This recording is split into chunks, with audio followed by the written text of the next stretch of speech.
तो भी तापमान 25, 26, 27 डिग्री सेंटीग्रेड के आसपास रहता है। तो जहां 25, 26, 27 डिग्री से लेकर 50 डिग्री के बीच का तापमान हो, ये 27 डिग्री से 50 डिग्री के तापमान का जो बीच का क्षेत्र है ना, ये वो क्षेत्र है जब शरीर में पसीना आ सकता है। 27 डिग्री से 50 डिग्री के बीच में कभी भी पसीना आपको आ सकता है। 50 डिग्री पे तो भयंकर पसीना आएगा, 27 डिग्री पे भी हल्का फुल्का पसीना आ सकता है। तो माने शरीर में पसीना आ जाए, इतनी गर्मी आपके सामान्य वातावरण में हो और उस वातावरण में आप 3 पीस सूट और कोट और टाई और ओवरकोट लाद ले, तो मूर्खों के मूर्ख ही दिखाई देंगे और क्या दिखाई देंगे। भयंकर गर्मी और ऊपर से जून की गर्मी, चिलचिलाती हुई गर्मी, उसमें एक सूट पहन के, कोट पहन के, टाई लगा के दूल्हे राजा शादी कराने के लिए जाते हैं, वकील कोर्ट में जाते हैं बहस करने के लिए। हमारे देश की जो अदालतें हैं, सामान्य रूप से जो डिस्ट्रिक्ट कोर्ट है ना, जिला अदालतें या उसके नीचे की तहसील अदालतें, एक भी अदालत एसी नहीं है, एयर कंडीशन नहीं है। माने भारत के 680, 685 जिलों में एक भी अदालत एयर कंडीशन नहीं है। अगर एयर कंडीशन अदालतें हैं तो कुछ हाई कोर्ट में है और सुप्रीम कोर्ट में है। तो हाई कोर्ट और सुप्रीम कोर्ट के वकील एक बार को कोट पहन लें, टाई लगा लें, तो उनके कोर्ट रूम तो एसी हैं, वो टेम्परेचर को मैनेज कर सकते हैं, कम ज्यादा कर सकते हैं अपनी ठंडे और गर्म के हिसाब से। अब जिला अदालतों के वकील जहां बिल्कुल एसी नहीं है, कभी कभी तो पंखा भी नहीं चलता है, बिजली भी नहीं आती है, वहां भयंकर टाई, कोट, सूट पहन के, और वो भी काला, जो सबसे ज्यादा गर्मी देता है, बहस करें और बहस के समय और ज्यादा गर्मी आए और ज्यादा पसीना निकले तो अंदर ही अंदर वो पसीना कोट में चिपकता रहे, फिर उस पसीने से कोट का पूरा कॉलर सफेद सफेद हो जाए, कोट को उतार के रखें तो पसीने की बदबू 10 मीटर दूर तक जाए। और मैंने देखा है हमारे वकील मित्रों को महीनों महीनों वो कोट धुलता नहीं है क्योंकि वो एक ही होता है या 2 होते हैं। ऐसी स्थिति हमारे यहाँ भूषा के स्तर पे बनी हुई। और इससे भी ज्यादा तकलीफ की बात है कि ऊपर का कोट और टाई वाई तो इतना गर्म करने वाला, टाइट जीन्स और चढ़ा लेते हैं। भारत एक ऐसा देश है जो गर्म है, मैंने आपसे कहा, या तो गर्म है या समशीतोष्ण जलवायु का देश माना जाता है, माने सामान्य जलवायु। ठंडी जलवायु तो यहाँ बहुत ही कम है और बहुत थोड़े दिन के लिए है। तो जहाँ गर्मी है वहां पांव में भी, शरीर में भी ताजा हवा, खुली हवा, ठंडी हवा जाए तो बहुत अच्छा लगता है। इसलिए हमारे देश की पोशाकें बहुत सोच समझ के बनाई गई हैं। हमारे यहाँ दक्षिण भारत के लोग एक पोशाक पहनते हैं जिसको लुंगी कहते हैं। उत्तर भारत के लोग उसी पोशाक को धोती की तरह से पहनते हैं। लुंगी और धोती एक ही तरह का वस्त्र है, बांधने के तरीके में थोड़ा अंतर है। लुंगी थोड़ा चौड़ाई लंबाई में कम है, धोती थोड़ा चौड़ाई लंबाई में ज्यादा है, लेकिन दोनों ही बिना सिला हुआ है। तो हमारे भारत में बिना सिला हुआ वस्त्र पहनने की बहुत हजारों साल पुरानी परंपरा है। इसको बहुत पवित्र माना जाता है, इसको बहुत अच्छा माना जाता है। हमारे भारत देश में जब लोग संन्यास ग्रहण करते हैं ना, तो उसका पहले कदम के रूप में ही ये बात आती है कि बिना सिले हुए वस्त्र पहनने हैं सन्यासी होने के बाद। तो हमारे भारत में जो सन्यासी पहन सकते हैं वो सबसे पवित्र वस्त्र होते हैं, और सन्यासी जो पहन सकते हैं वो बिना सिले हुए वस्त्र ही होते हैं। इसका मतलब बिना सिले हुए वस्त्र सबसे ज्यादा पवित्र होते हैं। ये पवित्रता का जो जुड़ाव है, ये शायद मुझे लगता है कि आबो हवा जलवायु की जरूरत के हिसाब से है। हमारी जलवायु गर्म है, आबो हवा गर्म है, तो हमारे लिए ऐसे ही वस्त्र अच्छे हैं जिनमें खुली हवा जाती रहे और अंदर से गर्म हवा आती रहे। अब हमने अंग्रेजों की नकल करके, यूरोप के लोगों की नकल करके tight pant, tight jeans, tight shirt, tight coat, tie वगैरह वगैरह पहनना शुरू किया। अब पैंट एकदम टाइट है, जीन्स एकदम टाइट है, ना तो उसमें हवा अंदर जा सकती है खुली हुई, ना अंदर की गर्म हवा बाहर आ सकती है, तो अंदर से पसीना पसीना होता रहता है। फिर उस पसीने के कारण चर्म रोग होते रहते हैं। उन चर्म रोगों को ठीक करने के लिए 20 किस्म की दवाएं हम रगड़ते रहते हैं अलग अलग अंगों पे। ऐसे मूर्ख लोग हैं हम, वो कपड़े को उतार के नहीं फेंक देते, उस कपड़े के कारण जो चर्म रोग हो रहे हैं उनको ठीक करने के लिए हजारों रुपए खर्च करते रहते हैं। आपको मालूम है हमारे पांव का कुछ हिस्सा ऐसा है जहां ताजा और स्वच्छ हवा नहीं जाए और पसीना वहां पर इकट्ठा होता रहे तो भयंकर खुजली पैदा हो सकती है। उस खुजली को खुजाने में परेशान होते रहेंगे, उस खुजली को ठीक करने में दवाओं की तलाश करते रहेंगे, कभी एक वैद्य के पास कभी दूसरे हकीम के पास। ऐसा एक छोटा सा काम नहीं करते कि वो टाइट जीन्स और पैंट को उठा के फेंक दें और उसकी जगह पर लुंगी लपेट लें या धोती पहनना शुरू कर दें या थोड़ा खुला हुआ पजामा पहनना शुरू कर दें। कम से कम वो थोड़ा ज्यादा बेहतर है इस पैंट की तुलना में। हमने कई बार ऐसी मूर्खताएं अपने जीवन में कर रखी हैं इस भूषा के स्तर पर जिनका कोई तर्क समझ में नहीं आता। जैसे बहुत भारतवासियों को मैंने देखा है मोजे पहन के घूमते रहते हैं जूतों में। अब जूते वैसे ही बहुत गर्म हैं, उसमें मोजे और डाल लिए आपने। अब ये पांव जो होता है ना नीचे का हिस्सा, अगर आप फिजियोलॉजी एनाटॉमी की बात करेंगे और उसको पढ़ेंगे और सामान्य भाषा में समझने की कोशिश करेंगे, ये अक्सर खुला हुआ रहना चाहिए ताजा हवा के लिए। लेकिन हमने एक तो जूते डाल लिए, जूते के ऊपर और मोजे चढ़ा लिए, तो मोजे के अंदर पसीना भरता रहता है और जूतों के कारण वो और ज्यादा बढ़ता रहता है। तो मोजों में इतनी तेज बदबू आती है। अक्सर लोगों को मैंने देखा है घर में जाके जैसे ही जूते उतारते हैं तो मोजे की बदबू घर के बाहर तक चली जाती है। पूरा घर जो है वो मोजे की बदबू से भरा हुआ रहता है। फिर उन मोजों को बंद करके अलमारी में और रख देते हैं तो बाकी सारे के सारे कपड़े भी बदबूदार हो जाते हैं। अब उन लोगों को कहो कि भाई ये मोजे की जरूरत भारत में नहीं है, ये यूरोप में है, इंग्लैंड में है, कनाडा में है, अमेरिका में है, क्योंकि बर्फ पड़ती है। आपको मालूम है साल में 6 महीने बर्फ पड़ती है ये यूरोप और अमेरिका वाले एरिया में। कुछ कुछ क्षेत्र में तो 8 महीने तक बर्फ पड़ती है। तो ज्यादा बर्फ पड़े तो पांव एकदम गलने लगते हैं। तो ऐसी स्थिति में मोजे और जूतों की जरूरत पड़ती है। भारत में तो कम से कम 3/4 इलाका ऐसा है जहां कभी बर्फ नहीं पड़ती और 1/4 इलाके में साल में 15-20 दिन, बहुत अधिक तो महीने भर बर्फ पड़ती है। तो उतने दिन के लिए अगर वो लोग मोजे पहने जो 1/4 इलाका भारत का बर्फ वाला है, उनको ही बात तो समझ में आती है। पूरे भारतवासी मोजे पहन के घूमते रहते हैं, भरी गर्मी में मोजे पहने रहते हैं। जून की गर्मी में, जुलाई की सड़ी हुई गर्मी में, जब बारिश भी होती है और गर्मी भी पड़ती है और खराब गर्मी होती है। ये मोजों का बड़ा विचित्र विज्ञान है। हमारे भारत में तो सन्यासियों के लिए जो पहनावा है वो खड़ाऊ है और गृहस्थ लोग भी पहनते रहे। परम पूजनीय स्वामी जी की जो खड़ाऊ है वो बहुत वैज्ञानिक है। एक तो लकड़ी की है, लकड़ी आप जानते हैं ऊष्मा की कुचालक होती है और पृथ्वी आप जानते हैं बहुत बड़ी ऊष्मा की सुचालक है। तो पृथ्वी से आपके शरीर का जो कनेक्शन है, जो संबंध है, वो टूटा रहे, माने आपकी ऊष्मा और ऊर्जा पृथ्वी में ना चली जाए और बिना किसी कारण आपका बड़ा नुकसान ना होने पाए, इसके लिए लकड़ी की खड़ाऊ दी गई है।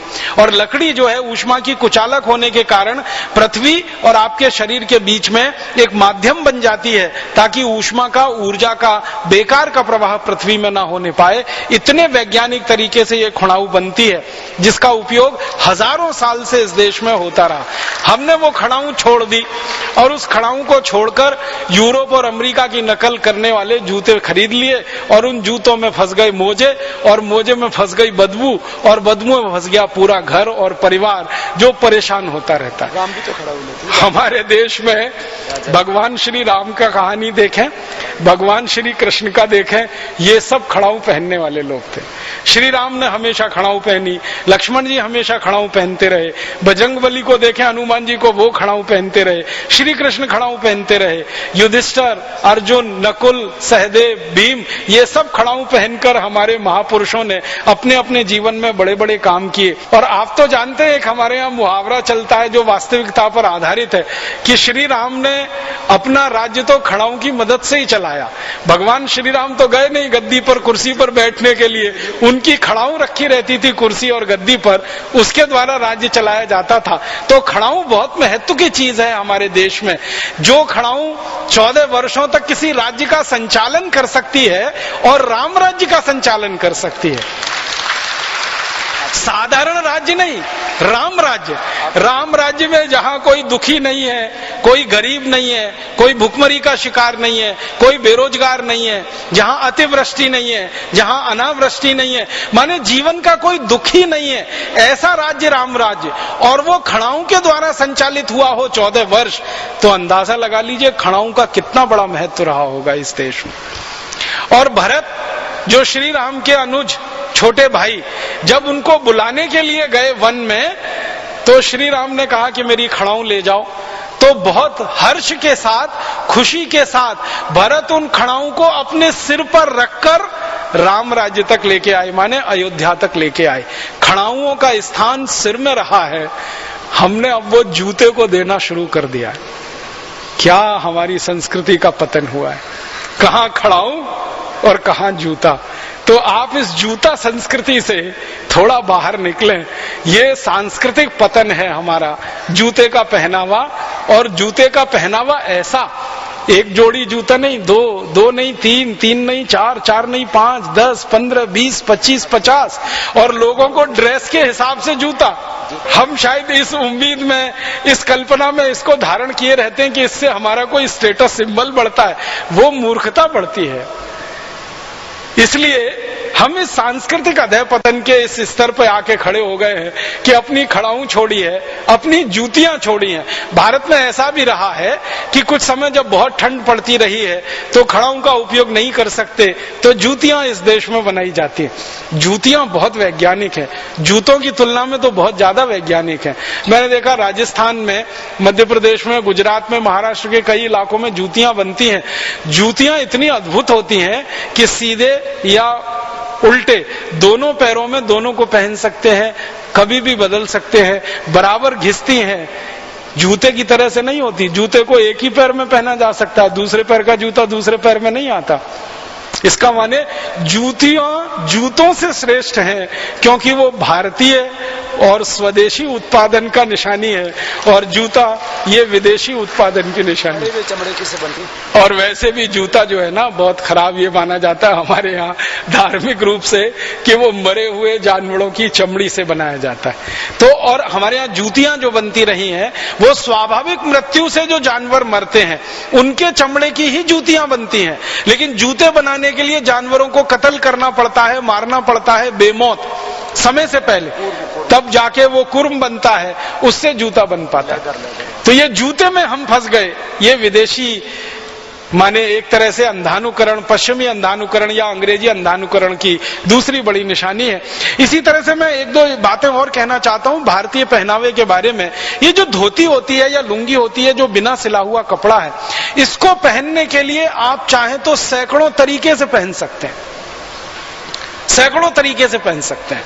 धोती को बांधना हो तो असमिया तरीके से बांधा जा सकता है, बांग्ला तरीके से बांधा जा सकता है, मराठी तरीके से बांधा जा सकता है, गुजराती तरीके से बांधा जा सकता है, उत्तर भारतीय तरीके से बांधा जा सकता है। भारत में जितने प्रांत हैं उतने तरीके से आप धोती को बांध सकते हैं, क्योंकि वो बिना सिला हुआ है। पैंट को एक ही तरीके से बांध सकते हैं क्योंकि वो सिला हुआ है। और अगर इस धोती के बारे में कोई बड़ी बात मुझे कहनी हो तो धोती भारतीय संस्कृति की सबसे जीवंत निशानी है, जिसको देखकर ही आप पहचान सकते हैं कि ये व्यक्ति किस क्षेत्र का है। मैं जो है ना, या आप साधारण रूप से आपके सामने कोई मां को खड़ा किया जाए जो असमिया पद्धति से धोती बांधे हुए हो, कोई मां को खड़ा किया जाए जो मराठी पद्धति से बांधे हुए हो धोती, किसी मां को खड़ा किया जाए जो गुजराती पद्धति से धोती बांधे हुए हो, किसी मां को खड़ा किया जाए जो पंजाब या हरियाणा की पद्धति से धोती बांधे हुए हो, और उनके नाम के आगे कुछ न लगाया जाए कि ये कहां की मां है, हरियाणा की है, आसाम की है, बंगाल की है, कहां की है, खाली धोती बांधे हुए वो खड़ी है।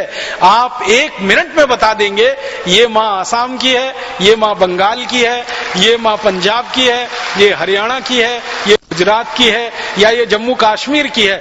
माने धोती बांधने के तरीके मात्र से पूरा परिचय हो जाता है बिना बोले हुए। लेकिन पैंट पहने हुए आदमी को आप नहीं बता सकते कि ये इंग्लैंड का है, आयरलैंड का है, फ्रांस का है, जर्मनी का है, या अमेरिका का है, या कनाडा का है, क्योंकि पैंट एक जैसी है सभी जगह। धोती बांधने के तरीके एक जैसे नहीं है कहीं भी। मैं आपको और एक बात कहना चाहता हूं कि धोती वस्त्र तो एक ही है, बांधने के तरीके जो है ना वो अलग अलग है। एक क्षेत्र के हिसाब से एक तरीका, दूसरे क्षेत्र के हिसाब से दूसरा तरीका। महाराष्ट्र की माताओं को देखा धोती बांधे हुए तो उनका तरीका बिल्कुल अलग है, क्योंकि महाराष्ट्र की वैसी जरूरत है। आसाम की माताओं को देखा है धोती बांधे हुए, बंगाल की माताओं को देखा है धोती बांधे हुए, क्योंकि वहां की जरूरत बिल्कुल अलग है। हर क्षेत्र के, हर परिवेश के, जलवायु और जरूरत के हिसाब से बांधने का तरीका विकसित हुआ है। वस्त्र तो एक ही है, धोती जो 5 मीटर का या 5 गज का वस्त्र तो एक ही है, सारे देश में एक ही तरीके से बनता है, लेकिन बांधने के तरीके में जो अंतर है उसी को मैं भारतीय संस्कृति मानता हूं, और जो धोती एक वस्त्र है उसको मैं भारतीय सभ्यता मानता हूं। ये जो धोती है वो भारतीय सभ्यता है, और धोती बांधने का जो तरीका है वो भारतीय संस्कृति है। संस्कृति क्षेत्र के हिसाब से, जलवायु के हिसाब से बदलती रहती है, सभ्यता पूरे देश में लगभग एक जैसी होती है। तो हमारी सभ्यता की निशानी धोती, हमारी सभ्यता की निशानी लुंगी, जिसको बांधने के अलग अलग तरीके हैं जरूरत के हिसाब से, और बांधे नहीं तो उसके उपयोग के और 20 तरीके हैं। मान लीजिए लुंगी पहन के आप जा रहे हैं और आपके पास कोई दूसरा पात्र नहीं है और आपको ढेर सारी सब्जी लेके आनी है, लुंगी का एक हिस्सा आप उसमें सब्जियां भर के लेके आ सकते हैं। अगर आप कहीं से धान्य लाना चाहते हैं, धोती का एक हिस्सा आपने खोला, उसमें धान्य बांध के भी आप ला सकते हैं। कुछ भी लाने ले जाने में आसानी है धोती और लुंगी में। पैंट में क्या ला सकते हैं? उतना ही ला सकते हैं जितनी जेब में आएगा, इससे ज्यादा कुछ नहीं ला सकते। और अगर जेब में भर भी लिया तो चलने में इतनी तकलीफ होगी कि आप शायद चल नहीं पाएंगे उससे। तो ये पैंट, कोट और शर्ट में हम फंस गए। लुंगी धोती वाली सभ्यता और संस्कृति को छोड़कर ये हमारे सांस्कृतिक अधःपतन की निशानी है। मेरा ये मानना है कि भारतवासी जो भी थोड़े अंग्रेजी के प्रभाव में है, अंग्रेजियत के प्रभाव में है, उनको जितना जल्दी हो अपनी उस भूषा को बदल लेना चाहिए, अपनी सभ्यता, अपनी संस्कृति के हिसाब से, अपनी जलवायु के हिसाब से और अपनी जरूरतों के हिसाब से। और एक विषय पे बात करना चाहता हूं कि हमने सांस्कृतिक अधःपतन की एक सीमा तोड़ी है विदेशी भोजन का अंधानुकरण करके। भाषा में हम विदेशी हो गए, भूषा में हम विदेशी हो गए, भोजन के स्तर पर भी हमारे देश में बहुत ज्यादा विदेशीकरण हो गया। भोजन भी हमारी जलवायु और हमारी जरूरत के अनुसार विकसित हुआ है इस देश में। हमारे लाखों करोड़ों वर्ष के जीवन में भोजन का जो विकास हुआ है ये सबसे बड़ा विकास है भारत में। भारत में माना जाता है, सारे विद्वान इस पर एक मत है कि भोजन में जो कुछ हमने विविधता लाई है पिछले हजारों लाखों वर्ष में, ये भारत की सबसे बड़ी देन है पूरी दुनिया के। शायद भारत के भोजन में जितनी विविधताएं हैं दुनिया के किसी देश में आपको नहीं मिलेंगी। आप जानते हैं गेहूं भारत में भी पैदा होता है, गेहूं ब्रिटेन में भी पैदा होता है, गेहूं कनाडा में भी पैदा होता है, गेहूं अमेरिका में भी पैदा होता है, यूरोप के और भी कई देशों में गेहूं पैदा होता है। गेहूं एक ही तरह की फसल है, वो भारत में भी है, यूरोप के कई देशों में और अमेरिका में भी है। हम गेहूं का आटा बनाते हैं और आटे से फिर हम पूड़ी बनाते हैं, कचौरी बनाते हैं, हम पराठा बनाते हैं। पराठे कई तरह के बनाते हैं, पूरियां कई तरह की बनाते हैं, कचौरियां कई तरह की बनाते हैं, रोटी बनाते हैं तो रोटी भी कई तरह की होती है। कोई रोटी तंदूर वाली होती है, कोई रोटी चूल्हे वाली होती है, कोई रोटी गैस वाली होती है, तवे वाली होती है। तो रोटियों के 20 प्रकार हैं, पूड़ियों के 20 प्रकार हैं, कचौरियों के 20 प्रकार हैं, पराठों के 20 प्रकार हैं। माताएं बहनें यहाँ बैठी हैं, एक परत का पराठा, 2 परत का पराठा, 3 परत का पराठा, 4 परत का पराठा, ऐसे पराठे हमारे देश में घर घर में, गांव गांव, गली गली में इतने अद्भुत और इतनी विविधता वाले। हमारे पास क्या है? गेहूं का आटा। उसी गेहूं के आटे से खाने के लिए सैकड़ों तरह की चीजें हम बना सकते हैं, पूरी, पराठा, रोटी आदि के स्तर पर। यूरोप के पास भी वही गेहूं का आटा है, लेकिन उनके पास बनाने के लिए 2 ही चीजें हैं, या तो पाव रोटी या डबल रोटी। दो ही चीजें हैं उनके पास। और उसको दो भी क्यों कहें, एक ही चीज है। पाव रोटी डबल रोटी एक ही तरीके से बनते ही है, बस मामूली सा अंतर है।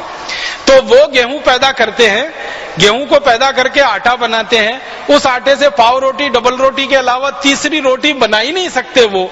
हमारे यहाँ सैकड़ों किस्म की रोटियां, पूरियां, कचौरियां हम बनाते हैं।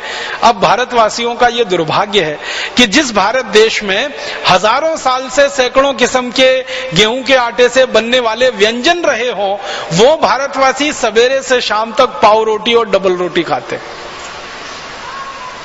वो pizza, burger, hot dog, cold dog, इन्हीं नामों पे है सब वो पाव रोटी और डबल रोटी। पिज्जा कह लो, बर्गर कह लो, उसको बीच में से काट के सलाद भर लो या सलाद के बीच में उसको लगा के खा लो, बात तो एक ही है। तो आप देखो कि कितने नीचे हम आए, कितना पतन हमारा हुआ। सैकड़ों किस्म के व्यंजन जो हम गेहूं के आटे से बना सकते हो, उस देश के लोग पाव रोटी डबल रोटी पिज्जा बर्गर खाने में फंस जाएं, तो ये भी हमारे सांस्कृतिक अधःपतन की ही निशानी है, या बल्कि मूर्खता की निशानी। मूर्खता इसमें पता है क्या है, कोई भी पाव रोटी और डबल रोटी जो आप खाते हैं ताजा नहीं होती। ताजा होती तो वो बनती ही नहीं, वो तो बासी ही होती है। वो एक दिन बासी हो सकती है, 2 दिन हो सकती है, 10 दिन हो सकती है, 15 दिन हो सकती है। यूरोप और अमेरिका में तो 3-3 महीने पुरानी बासी पाव रोटी डबल रोटी मिलती है और लोग उन्हीं को खा के अपना जीवन चलाते हैं, गुजारा करते हैं। अब हमने उनकी नकल करके हमारे घरों में वो बासी डबल रोटी लाना और खाना शुरू कर दिया। गेहूं के आटे के बारे में विज्ञान ये कहता है कि इस आटे को गीला होने के 48वें मिनट के अंदर इसका रोटी बन जाना चाहिए और रोटी बनने के 48 मिनट के अंदर इसको खा लिया जाना चाहिए। लेकिन पाव रोटी और डबल रोटी का अगर कहानी सुनना और गिनना शुरू करेंगे तो वो तो 10-20 दिन पुराना होता है। उसको खराब कर करके हम खा रहे हैं और फिर बड़ा शान महसूस करते हैं, अपने आप को बड़ा स्मार्ट महसूस करते हैं। हम पाव रोटी खाते हैं, डबल रोटी खाते हैं, स्मार्टनेस मानते हैं इसमें। अब ये सुपर इडियोसिटी है या स्मार्टनेस है, इसको तय करने की अभी जरूरत है।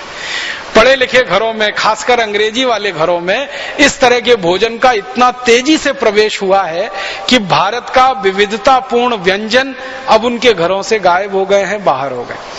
अगर आप ईमानदारी से एक काम करें, हम में से कोई भी ये काम करे, जिस दिन हमारा जन्म हुआ और जिस दिन हमारी मृत्यु हो, ये सारे दिन हम गिन लें, उतने दिन हम नए नए व्यंजन बना के भारत में खा सकते हैं।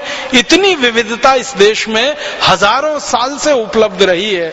अब उस भारत में गिने चुने 2-4 व्यंजन जो अंग्रेजियत वाले हैं वो हमारे घरों में घुस गए। व्यंजन घुस गए, डबल रोटी, पाव रोटी, उसके साथ बिस्किट आ गया। जिस देश में ताजा रोटी बनती हो, ताजा भाकरी बनती हो, ज्वार की भाकरी बनती हो, बाजरे की बनती हो, मक्के की बनती हो, तीनों की मिलाकर बनती हो, उस देश के लोग बिस्किट खाने लगे, उस देश के लोग डबल रोटी और पाव रोटी खाने लगे। तो इससे ज्यादा शर्मनाक और कुछ हो नहीं सकता। तो भोजन के स्तर पर इतनी ज्यादा गिरावट हम में आ गई है। और इससे भी बड़ी एक गिरावट हम में आई है, हम भारत में इतने अद्भुत देश में रहते हैं जिसकी कल्पना किसी देश को नहीं हो सकती।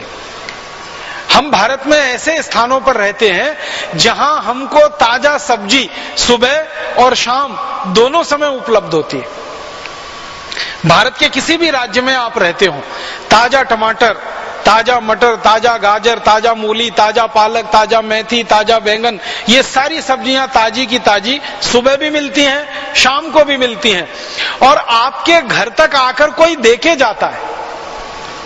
आप जानते ना, कोई ठेले वाला आता है, कोई खोमचे वाला, रेहड़ी वाला आता है और आवाज देके, बहन जी सब्जी ले लो, माता जी सब्जी ले लो, घर के सामने आकर आपकी घंटी बजाकर, आपका दरवाजा खटखटाकर, बोलकर, चिल्लाकर आपको घर में ताजा सब्जी देकर जाता है। ये सपना अमेरिका में रहने वाला कोई आदमी सोच नहीं सकता, देख नहीं सकता। यूरोप में किसी को कल्पना नहीं हो सकती कि सवेरे ताजा सब्जी, शाम को ताजा सब्जी कोई घर के सामने आकर दरवाजा खटखटाकर बोलकर देके जाए। अमेरिका में तो ताजा सब्जी लानी कल्पना की बात है, क्योंकि सब्जियां सब 7 से 15 दिन पुरानी मिलती हैं। इससे ताजा सब्जी तो कहीं मिल ही नहीं सकती। कोई कोई डिपार्टमेंटल स्टोर्स में 1-1 महीने पुरानी मिलती। और सब्जी लानी हो तो 20-25 मील से लेकर 100, 150, 200 मील तक कार चला के जाना पड़ता है, तब थोड़ी सी सब्जी आप ला सकते हैं।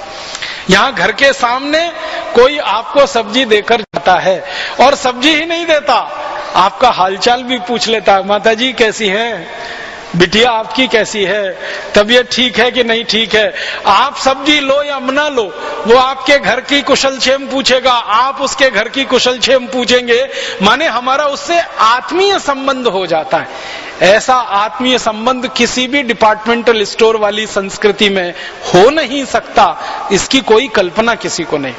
यूरोप और अमेरिका के लोगों को तो कोई ताजा सब्जी उपलब्धि नहीं है, उनके नसीब में नहीं है, क्योंकि उनके देश में होता नहीं है, बाहर के देशों से उनको सब आयात करके लाना पड़ता है। अब मुझे जो दुख होता है, अफसोस होता है, जिस देश में ताजा टमाटर सुबह भी मिले शाम को मिले, वहां के लोग टमाटो सॉस खाएं जो 2-2 साल पुराना है, पता नहीं 3 साल पुराना है, 4 साल पुराना है। जब ताजा टमाटर मिल रहा है, उसकी चटनी बनाकर हम सुबह खा सकते हैं, शाम को खा सकते हैं। हम बाजार में जाएं और Maggi hot and sweet tomato chilli sauce लेके आए, और फिर किसी से पूछे भाई क्या है, तो अंग्रेजी में कहते हैं इट्स डिफरेंट। वो डिफरेंस क्या है, उसमें 3 महीने पुराना सड़े गले टमाटर का रस, ये है डिफरेंस उसका। ताजा टमाटर हम खरीदें 8-10 रुपए किलो मिले, और टमाटो चिली सॉस खरीदें 200 रुपए किलो मिले, ये डिफरेंस है उसका। 8-10 रुपए किलो के ताजे टमाटर की चटनी बना के खाएं, कितना स्वाद आए, और उसमें प्रिजर्वेटिव मिला के जो जहर कैंसर पैदा करने वाले 3-3 महीने 6-6 महीने साल भर पुराना टमाटो सॉस खाएं, ये डिफरेंस है। माने मूर्खता की पराकाष्ठा हमने जो है ना लांग ली है। इतना हमारे भोजन में परिवर्तन आया। ताजा टमाटर चटनी की बजाय टमाटो सॉस हमारे घर में आ गया। ताजा गेहूं के आटे की रोटी की जगह हमारे घर में महीनों महीनों पुरानी ब्रेड और डबल रोटी आ गई। पहले हमारे घरों में माताएं और बहनें रोज चक्की चलाती थी, रोज ताजा आटा निकलता था। सुबह का आटा शाम को इस्तेमाल नहीं होता था, शाम का अगले दिन सुबह इस्तेमाल नहीं होता था। इतना ताजा आटा खाने वाले लोग हम रहे हैं, इसलिए ये देश बीमारियों से मुक्त रहा है और दवाओं की जरूरत हमको ज्यादा नहीं पड़ी है। जब से हमने आटा सड़ा गला खाना शुरू किया है, महीनों महीनों पुराना आटे की बनाई हुई चीजें खाना शुरू की हैं, और महीनों महीनों पुराने टमाटर का सॉस खाना शुरू किया है, हमारी बीमारियां बढ़ी हैं और चिकित्सा का खर्चा बढ़ा है। घर का बजट तो बढ़ा ही है, बीमारियों का भी बजट बढ़ा है, और खर्चा उसकी चिकित्सा का भी बढ़ता गया। इससे भी ज्यादा महत्व की बात जो मैं कहना चाहता हूं वो ये कि हमारे घर की सब माताएं क्या ज्ञान रखती हैं कि हमारे यहाँ जो जल्दी खराब होने वाली चीजें हैं ना, उनको खास तरीके से तैयार करके रखा जाता है। जो चीजें बहुत जल्दी खराब होती हैं, जैसे आम बहुत जल्दी खराब होने वाली चीज है, जैसे आलू जल्दी खराब होने वालों में गिना जाता है, जैसे गाजर जल्दी खराब होने वाली चीज है, जैसे मूली जल्दी खराब होने वाली चीज है, जैसे बंद गोभी पत्ता गोभी जल्दी खराब होने वाला, शलजम जल्दी खराब होने, माने जो भी चीजें हमारे घर में हमारे आसपास में जल्दी खराब होती हैं, जिनकी शेल्फ लाइफ कम है, उनको हम विशेष तरीके से तैयार करके रखते हैं। और वो विशेष तरीका है अचार डालने का। हमारे घरों में अचार डाले जाते हैं, आम के अचार डाले जाते हैं, नींबू के अचार डाले जाते हैं, आंवले के अचार डाले जाते हैं, सब तरह के अचार हमारे घरों में, गाजर का, मूली का, सब तरह के अचार डाले जाते हैं। ये अचार डालना एक तरह से खराब होने वाली वस्तु को लंबे समय की जिंदगी देने का एक तरीका है। मैंने कई माताओं के घरों में 20-20 साल पुराना आम का अचार देखा है। हम 20 साल तक आम को बचा के नहीं रख सकते, लेकिन उसी आम का अचार डालकर 20 साल तक उसको बचा के रख पाते हैं। टमाटर का देखा है, अदरक का मैंने अचार देखा है एक घर में 35 साल पुराना। तो हमारे यहाँ ये अचार डालने की एक बड़ी वैज्ञानिक पुरानी परंपरा माताओं बहनों के द्वारा विकसित हुई है। अब हमारे यहाँ उल्टा हो गया है कि जो घरों की माताएं बहनें ये अचार डाल के घरों के आयुर्वेदिक औषधियों के उपयोग से, मेथी का उपयोग किया, धनिया का उपयोग किया, जीरे का उपयोग किया, हींग का उपयोग किया, या और हमने आयुर्वेदिक औषधियों का उपयोग किया जो हमारे रसोई में है, और इनको अचारों में मिलाकर ऐसे रखा कि 20-25 साल तक वो सुरक्षित है, नींबू है, अदरक है, वगैरह वगैरह। अब हम इतने ज्यादा पश्चिमी या विदेशी अंधानुकरण के शिकार हो गए हैं कि अचार डलना ही घरों में अब बंद हो गए हैं। बाजार से पड़ा पड़ाया अचार लाना हमने शुरू कर दिया है और उसको मेज पे और अपने खाने में परोसना शुरू कर दिया। शर्म आनी चाहिए खरीदे हुए अचार को अगर हम थाली में परोस रहे हैं तो। हमारे सांस्कृतिक ज्ञान का कितनी गिरावट वाला ये एक उदाहरण है। जहां हजारों साल से ये परंपरा चलती रही, वहां अब कुछ घरों में ये हालत हो गई है, अचार डालना किसी को आता नहीं।